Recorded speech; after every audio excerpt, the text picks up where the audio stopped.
Women who have been sexually abused make the worst wives. Guys, do not marry a woman who has been sexually abused. Do not.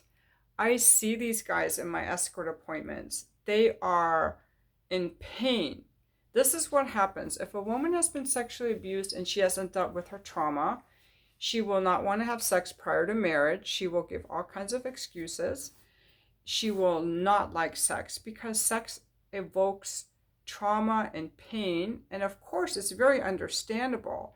The problem is, you marry that woman, if she hasn't undergone therapy to deal with it, now you're going to feel the pain of that every single day. She's not going to fuck you at all. Maybe once a year out of duty or obligation won't be very good. You're going to feel rejected. You're going to feel in pain. You're going to feel all the pain that you feel about leaving her now. Will be gone in a few months, but you will feel that every day while you're married to her. So get the hell out of there. If she does not go to therapy, get the hell out of there because it does not get better. I've seen these men. The woman either will be very nice but want no sex at all, or she'll start telling the husband what a horrible lover he is, and I don't like kissing you, your kissing is terrible, you're horrible in bed. She will project her anger out at him whenever he starts to be sexual. And eventually these men start to feel like they're a piece of shit, worthless. I've seen men like this, not just in my escort appointments. They start to feel worthless. And then when they finally get divorced, they go on to explore their sexuality, only to discover that they're passionate men. Nothing wrong with them. Nothing wrong with them.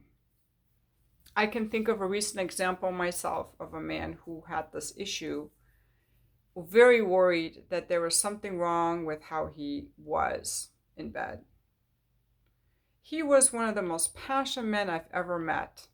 She projected all of her pain and all of her agony that she hadn't healed onto him, and he allowed it and started to feel worthless and believed it. And he wasn't sure if he was bad in bed. So he came to me. That's why I call my thing Healing with Raven, healing. Because I don't just fuck men who are horny. I fuck men who are broken too, who just need some reassurance or get back in the game. I love men like that when they come to me because I know that when they're with me, I can just turn everything around. Not just me, a lot of women can do that if they have that mindset, is like, you just were with the woman who projected her pain onto you. There's nothing wrong with you sexually. But what was wrong, if there is such a thing as being anything wrong with someone, I don't like to say there's anything wrong with someone, but if you want to look at what was your mistake, or where was your downfall or your weak spot, is why you married that woman and why you stayed so long. Why you stayed in a relationship with someone who rejected you and projected all this pain onto you. What was that about for you? And that's what I'm going to end the video with, because if that's you, I want you to think about that. If your woman is projecting pain and hatred and anger onto you, that's not deserved, and it's been going on for a long time, and she says you're horrible in bed and you're this and you're that, is it really true? Or is she projecting her pain onto you, and why are you allowing it? There's so many, actually I'm not going to stop the video. There's so many people in relationships where there's so much hatred and animosity. And I had that in my relationship too. In my marriage, I had hatred and animosity too, because the man is supposed to be the leader in the relationship, according to all these videos I'm listening to by men who coach men. The man is supposed to be the leader in the relationship. My husband was not the leader in the relationship. In fact, we led very separate lives. I didn't really look to him for comfort or love at all until like the very last few years of our marriage. But I did occasionally bring up the subject of going on a date, taking a trip together, going to counseling, like maybe once or twice a year. It was always no, no. Do not ignore your woman. You know, it was no to everything, but yeah, he still wanted to fuck me. I'm like, I don't want to fuck a guy who doesn't even take me to dinner, hold my hand, and ask me about my day. Like, I didn't want to fuck him. That's just a natural womanly response.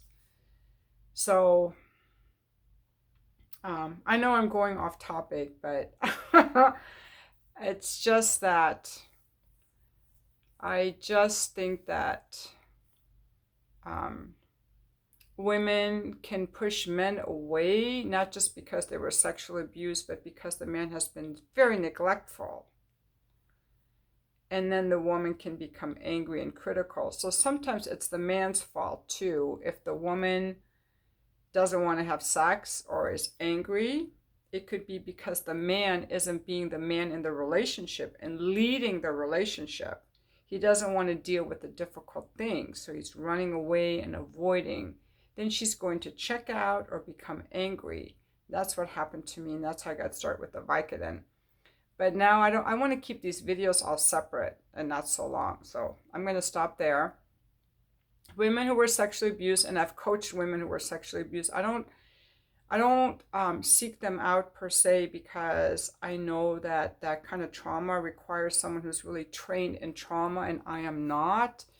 But I have had people tell me some of their things that happened in their childhoods, and if people don't heal that, they still have those fears and wounds in them, and they bring that into every relationship. So it's very important to heal our wounds, because we take that all with us. And women who were sexually abused, or who were, and I'm going to say that teaching women that sex is bad, that their bodies are sinful, is a form of sexual abuse. That's mental sexual abuse. Shaming women around their bodies. If a guy tells me that his wife doesn't like sex, she was either sexually abused or she was religious or Catholic or something. For men, a lot of men who were raised Catholic and taught their bodies were sinful, they seem to be able to separate from that, because, see, a man's sex drive is so strong that often he will just say, you know what? If God made me this way, I must be okay. Their sex drive is so strong that often they can extricate themselves from that programming. But it seems harder for women. I could be wrong. That's just from the people I've talked to, what it seems.